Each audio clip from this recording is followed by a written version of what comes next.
BRK భక్తి ప్రేక్షకులందరికీ స్వాగతం సుస్వాగతం. అందరికీ నమస్కారం. నేను మీ ఫాతిమా. సో ప్రస్తుతం మనతో పాటు స్టూడియోలో గురువు గారు ఉన్నారు. జూన్ నెల మాసం గురించి 12 రాసుల వారికి ఎలా ఉండబోతుంది తెలియజేయడానికి మనతో పాటు స్టూడియోలో ప్రముఖ ఆధ్యాత్మికవేత్త, జ్యోతిష వాస్తు పండితులు ప్రొఫెసర్ ముల్లపూడి సత్యనారాయణ గారు మనతో పాటు ఉన్నారు. సార్ని అడిగి మరిన్ని వివరాలు తెలుసుకుందాం. నమస్తే గురువు గారు. నమస్కారం మా ఫాతిమా. సార్ మీరు గరికపాటి గారు లాగానే మాట్లాడుతున్నారు. మా గురువు గారే కదమ్మా ఆయన. ఓకే సార్, ఇప్పుడు జూన్ మాసంలో వృశ్చిక రాశి వారికి ఏ విధంగా ఉండబోతుంది? సో పోయిన వారం చూస్తే పోయిన మాసంలో అయితే వృశ్చిక రాశి వారికి ధనప్రాప్తి బాగుంటుంది అని అన్నారు. సో ఈ మాసంలో ఏ విధంగా ఉండబోతుంది చెప్పండి సార్. లాస్ట్ మంత్ బాగుందని చెప్పి ఈ మంత్ బాగాలేదని చెప్పామనుకో, వృశ్చిక రాశి వాళ్ళని చితగొట్టేస్తారు, మామూలుగా కొట్టరు. అయితే 1 year పాటు వీళ్ళకి బోనస్ ఏంటంటే బ్రహ్మాండంగా ఉందన్నమాట. అందులో మనం జూన్ నెల గురించే మాట్లాడుతున్నాం కాబట్టి ఆ జూన్ నెలలో వీళ్ళకి అందరికీ కూడా బ్రహ్మాండంగా ఉంటుందమ్మా. మనకి గురుబలం ఒక్కటే కొంచెం తగ్గింది. వృశ్చిక రాశి అష్టమ స్థానంలోకి వెళ్ళిపోయాడు. ప్రతి దానికి ఒక మైనస్ పాయింట్ అయితే ఒక ప్లస్ అయిపోద్ది తెలుసా నీకు. గురుబలం తగ్గించాలని గురువు ప్లాన్ చేసి 8th హౌస్లోకి వచ్చేసి ఇబ్బంది పెట్టాలనుకున్నప్పుడు ఈ ఇంకో గ్రహం లాభం చేసేస్తుంది. ఏంటి సార్ ఇంకో గ్రహం?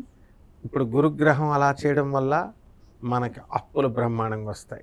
వృశ్చిక రాశి వద్దంటే అప్పులు వచ్చి జేబులో పెట్టేసి వెళ్ళిపోతారు. అయ్యో, అప్పులు అంటే ప్రాబ్లం కదా సార్. ఇల్లు కట్టుకోవచ్చుగా, వ్యాపారం సొంతంగా పెట్టుబడి పెట్టుకోవచ్చుగా. అంటే దుర్వినియోగం చేసి పార్టీలు పబ్బాలు పెట్టేసుకుంటే పాడైపోతారు. కానీ ఇల్లు కట్టుకొని స్థలం ఉంది, ఇల్లు కట్టుకుంటామంటే ఎవరు ఇచ్చేవారు కాదు. ఇప్పుడు వద్దంటే కట్టుకొని ఇచ్చే అని చెప్తారు. అలా ఒక వ్యక్తి చక్కగా 5 అంతస్తుల భవనం కట్టేశాడు, అప్పులతో తీర్చేస్తాడు. ఇప్పుడు హ్యాపీగా ఉన్నాడు ఆయన. సో అప్పుల్లో కూడా లాభాలు ఉంటాయి. మనం దాని సద్వినియోగం, ప్లానింగ్ దాన్ని బట్టి ఉంటుందన్నమాట. కాబట్టి ఈ వృశ్చిక రాశి వారికి పాపం 2 మైనస్ పాయింట్లు ఉన్నాయమ్మా. ఏంటి సార్ ఆ 2 మైనస్ పాయింట్లు? అర్ధాష్టమ రాహువు, పంచమ శని. రాహు శని ఉన్నారు. అర్ధాష్టమ రాహు వల్ల కొంచెం మెంటల్ టెన్షన్స్, పంచమ శని వల్ల మొండితనం, పిల్లలు ఏడిపించుకు తినేయడం, ఆ తర్వాత ఏది చేసినా సరే కొంచెం స్లేగా రేపు చేద్దాంలే, ఎల్లుండి చేద్దాంలే అంటూ అలా కొంచెం లేట్ చేయడం, డిలే చేయడం. విద్యార్థులు కూడా ఇలాగే ఉంటుందా మైండ్ సెట్? విద్యార్థులు రేపు చదువుదాంలే, ఎల్లుండి చదువుదాంలే అని. నీకు విషయం తెలుసా, చాలా మంది స్టూడెంట్స్ తెలియని సీక్రెట్ ఒకటి చెప్తా నీకు, జాగ్రత్తగా వినండి సార్. సీక్రెట్ అంటున్నాను, నాతో మీ దగ్గర కూడా షేర్ చేయొచ్చు. అది వాళ్ళందరికీ తెలుసు. ఎందుకనంటే వాళ్ళ పిల్లలు చదువుతాం, వాళ్ళు చూస్తారుగా. ఏ స్టూడెంట్ కూడా ఎక్కడైనా సరే ఒక 5% మంచి స్టూడెంట్ని వదిలే వాళ్ళు రోజు చదువుకుంటారు, ఎవరు హోంవర్క్ వాళ్ళు. 3 రోజుల ముందు కానీ, ఎగ్జామ్స్ ముందు 2 రోజుల ముందు కానీ పుస్తకాలు తీస్తారు. ఆల్ ఇన్ వన్ అని ఒక గైడ్ దొరుకుద్ది. అంటే 1 డే బ్యాటింగ్ అంటారా? అందులో మేము కూడా అలా చేసాం.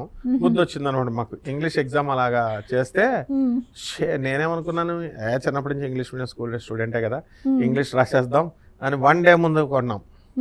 అప్పుడు అందులో అది ఐఐటి మెడ్రాస్ అది అసలు యాక్చువల్గా. అందువలన చాలా టఫ్ ఉంటుంది పేపర్. షేక్స్పియర్ అన్నాడు. ఓకే, షేక్స్పియర్ చిన్నప్పుడు మనకు తెలుసు కదా అనుకున్నాను. అందులో ఫెర్డినెండ్, డ్యూక్ అని ఇలాంటి పదాలు వస్తున్నాయి, బాన్షెట్ ఇలాంటి పదాలు వస్తుంటే ఏంట్రా బాబు కొత్త కొత్త పదాలు వస్తున్నాయి. అసలు పాత్రలే గుర్తురాలా. 20 మార్కులకు వచ్చినది. అది రాస్తే ఫెయిల్ అయిపోతాం. ఒక్క ఛాన్స్ దొరికితే చాలా ఏటి ప్రొఫెసర్లు ఏదో చూస్తూ ఉంటారు, ఎప్పుడు ఫెయిల్ చేద్దాం వెళ్ళాను. ఎందుకంటే స్ట్రిక్ట్ ఫిల్టర్ చేయాలి. చార్టెడ్ అకౌంటెన్సీ ఒకటి, ఇవన్నీ ఇలాంటి ఎగ్జామ్స్ అన్ని కూడా ఏం చేస్తామంటే ఫిల్టర్ చేస్తాం. మరి రిలీజ్ ఎక్కువ మంది చేస్తాం, కొన్ని నిరుద్యోగులు వచ్చేస్తారు. అందుకని వాళ్ళంతా బాగా రాసినా కూడా ఫెయిల్ చేయాలి. ఫెయిల్ చేసి బాగా ఫిల్టర్ చేసి అప్పుడు వదులుతారనమాట. అట్లా వీళ్ళంతా కూడా ఇప్పుడు 1 డే బ్యాటింగ్ చదువుతారు. అప్పుడు నాకు బుద్ధి వచ్చింది, మార్క్స్ తగ్గిన తర్వాత ఫెయిల్ అయిపోలేదులే, ఎలాగో అలాగా పాస్ అయిపోయాను, బొటాబొటి మార్కులు. తర్వాత మాస్టర్లు తిట్టారనుకో. ఆ తర్వాత మా మోజస్ సార్ నన్ను పిలిచి మంచిగా, నీకు ఎన్ని మార్కులు కావాలరా అని అడిగారు ఇంటర్నల్స్లో. మీ ఇష్టం సార్ అన్నాను. నా మీద ఆయనకి ప్రేమ, 99 వేసేసాడు. అందువల్ల అక్కడ తగ్గినాయని ఇక్కడ మాకు మంచి మార్కులు వేస్తారు మా గురువులు, దేవుళ్ళు. అయితే ఈ యొక్క వృశ్చిక రాశి వాళ్ళకి పనులు ఒత్తిడి ఎక్కువ ఉంటుందమ్మా. పని ఎక్కువ చేయమంటే ఆఫీసర్స్ న్యాచురల్గా మనం పైన వాళ్ళని అపార్థం చేసుకుంటాం కదా, హెరాస్మెంట్ చేసేస్తున్నారు అనుకుంటాం. అలా కాకపోయినా సరే వీళ్ళు అలాగలా పూర్తి చేస్తారు. తర్వాత పెళ్ళిళ్ళు అవ్వమ్మ. వృశ్చిక రాశి వాళ్ళకి 100 మందిలో 10% మందికి అవుతాయి. సరే పెళ్లి చూపులకి వెళితే పెళ్లి కూతురు నచ్చిందని చెప్తాడు ఇక్కడికి వెళ్ళి, ఎగ్జాక్ట్ గా నేను చెప్పినట్టే జరుగుద్ది. సూపర్ పెళ్లి కూతురు అంటాడు, నీలా కూర్చుంటుంది అనమాట పెళ్లి కూతురు. తీరా బయటికి వెళ్ళిన తర్వాత ఏం చేస్తాడు, వాళ్ళ అమ్మ ఫోన్ చేస్తుంది, అరే బాబీ పిన్ని ఫోన్ చేసిందిరా తులసి పిన్ని, అందువల్ల ఇంకొక సంబంధం వచ్చిందంటే అక్కడ కట్నం ఎక్కువ వస్తుంది కాబట్టి అలా అటు కన్వర్ట్ అయిపోతాడు.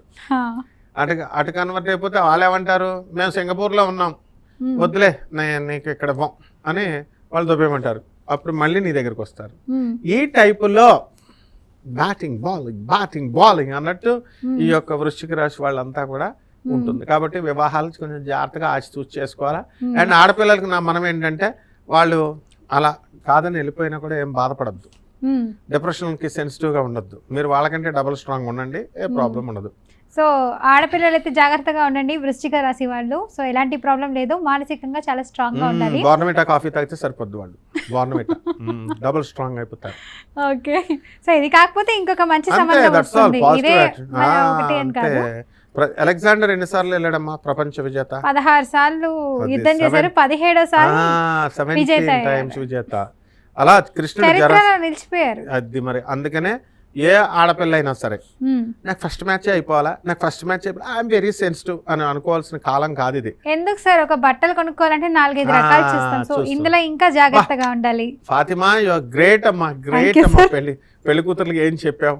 కాబట్టి వృశ్చిక రాశి పెళ్లి కూతుర్లు అందరూ కూడా డబల్ స్ట్రాంగ్ అయిపోతారమ్మా. ఇలా ఉంటే వాళ్ళకి ఏ ప్రాబ్లం రాదు. ఇక ఈ యొక్క రాశి వారు అంతా కూడా ధనానికి ఇబ్బంది లేదు, ఆదాయాలకు ఇబ్బంది లేదు, బంధుమిత్రులతో విందు వినోద కార్యక్రమాలకు ఇబ్బంది లేదు. ఇకపోతే పనుల ఒత్తిడిలో కాన్సన్ట్రేషన్ అనేటటువంటిది కొంచెం తక్కువగా ఉంటుంది.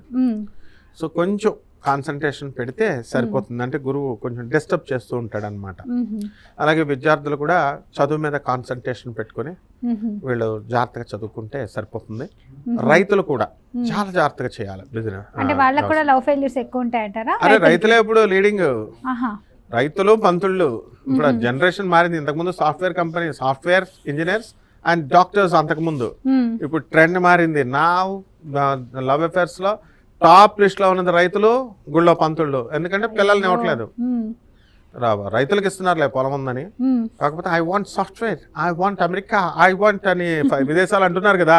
అందుకే పాపం రైతులకు ఎవరిస్తారమ్మా మరి. సో పాపం వృశ్చిక రాశి వాళ్ళు ఎవరైతే పెళ్లిళ్ళు కాలేదో, సో వాళ్ళకి ఉద్యోగ పరంగా ఒత్తిళ్ళు అంటున్నారు.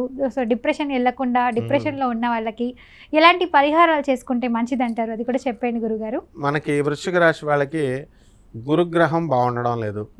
రాహు ఏమో 4వ ఇంట్లో ఉన్నాడు, 5వ ఇంట్లో శని ఉన్నాడు. ఈ 3 బాలేదు. 3 పరిహారాలు చేయమంటే చేయరు. స్టెప్ బై స్టెప్ ప్రమోట్ చేద్దాం వీళ్ళని. ఫస్ట్ అందువల్ల గురువు మెయిన్ చూద్దాం. గురు జపం చేసుకోవాలా, గురు స్తోత్రాలు చదువుకోవాలా. గురువుకి కిలోంపావు శనగల్ని తెలుపు రంగు వస్త్రాలనిచ్చి పేద బ్రాహ్మణులకి, మనకి గురుడు కదా గురువారం నాడు ఉదయం చక్కగా తెల్లారుజాము 3 గంటలకి దానం చేయాలి. 3 గంటల కంటే ఎవరు రారు, పంతులు గారు రారు. అందుకని వీళ్ళు ఏం చేయాలా, పంతులు గారు ఇళ్లలో వెళ్ళి దుకాణం పెట్టేసి పడుకోవాలి అక్కడ. ఇంకా వేరే మార్గం ఏం లేదా చెప్తాను. లేదా పంతులు గారినైనా కిడ్నాప్ చేసి వీళ్ళ ఇంట్లో పెట్టుకోవాలి. ఈ 2 కుదరకపోతే ఉదయం 6 గంటలకు చేసుకోవచ్చు. ఉదయం 6 గంటలకు శుక్రుడేమో రాక్షసుల గురువు, ఈయనేమో దేవతల గురువు. ఇద్దరు ఫ్రెండ్షిప్ ఉంది వాళ్ళిద్దరికి. శత్రువులు అనుకుంటారు జనం, గురువులు ఒకటే, యాంకర్స్ ఒకటే అనమాట. అలాగే పార్టీలు తెలుగుదేశం జగన్ కొట్టుకున్నారు అనుకుంటారు, అంతా ఒకటే. సో పైకి అట్లాగా అనుకుంటారు. అట్లా వీళ్ళు చక్కగా మనకి శుక్రుడు హోరాలో మనం 6 గంటలకు దానం చేసుకోవాలా. అలాగే చక్కగా మేడి చెట్టు తెలుసా నీకు, అత్తి చెట్టు అంటారు కొన్ని ఏరియాల్లో. మేడిపండులు పురుగులు ఏమి రావు, పురుగులు లాగా ఉంటాయి. ఆ కాయలని బాగా ఏమన్నా కన్నం పెట్టి పురుగు ఉంటే అవి పురుగులు ఉంటాయి. అసలు ఇలా వలచగానే మేడిపండు అంటేనే పురుగులు ఉంటాయి అంటారు. అవును, అంటే పురుగు చాలా టేస్టీ ఫ్రూట్. అది దత్తాత్రేయుడు ఎందుకు తెలుసా ఆ చెట్లో ఉన్నాడు. ఆది గురువు, మన గురువు గారు అయినటువంటి దత్తాత్రేయ స్వామి మేడి పళ్ళు తెగ తినేసేవాడు చిన్నప్పుడు. ఆయనకి చాలా టేస్టీగా ఉంటాయి ఆ పళ్ళని. టేస్ట్ అని ఇంకా అక్కడ సెటిల్ అయిపోయాడు అనమాట ఆయన. కాబట్టి ఈ యొక్క మేడి చెట్టు చుట్టూ 108 ప్రదక్షిణాలు చేసుకోవాలి. అది వర్షాకాలం అయితే నో ప్రాబ్లం. జూన్ మధ్య నుంచి వర్షాలు వస్తాయి. వర్షాలు పడకపోతే బకెట్ నీళ్లు పోసి ప్రదక్షిణాలు చేస్తూ ఉంటే అద్భుతం అమ్మ. వృశ్చిక రాశి వాళ్ళు ఎక్కడికో వెళ్ళిపోతారు.